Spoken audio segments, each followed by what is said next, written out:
নবীজি বলেছিলেন সেদিন তোমাদের এই পরিণতির দুটি কারণ থাকে, এক হুব্বুদ দুনিয়া, দুই কারাহিয়াতুল মউত। তোমাদের মধ্যে দুনিয়ার মোহ অনেক বেশি হয়ে যাবে। দুনিয়ার মোহ যখন বেশি হয়ে যাবে তখন আমার ফ্যামিলি, আমার বাচ্চা কাচ্চা, আমার বাপ ভাই, আমার নিজের, আমার ব্যবসা বাণিজ্য, আমার ক্যারিয়ার, তোমার চিন্তা শুধু এই চক্রের মধ্যে ঘুরপাক খাবে। এই চক্রকে ভেদ করে তুমি জান্নাত পর্যন্ত দেখতে পাওয়া, আখিরাত পর্যন্ত দেখতে পাওয়া, রবের সন্তুষ্টি অর্জন করা, সার্থক মানুষ হয়ে যাওয়া, এই মানসিকতা তোমাদের মধ্যে থাকবে না। ক্ষুদ্র চিন্তার মধ্যে তোমরা সীমাবদ্ধ থাকবে।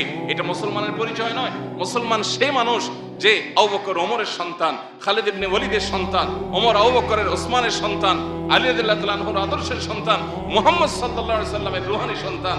সে মুসলমান তো সামান্য শুধু ফ্যামিলির চিন্তা, কয়টা টাকা পয়সার চিন্তা, একটু লাক্সারিয়াস লাইফ লিড করার চিন্তা, একটু ভোগের চিন্তা করবে না। এটা তো পশু পাখিরাও করে, প্রাণীরাও করে।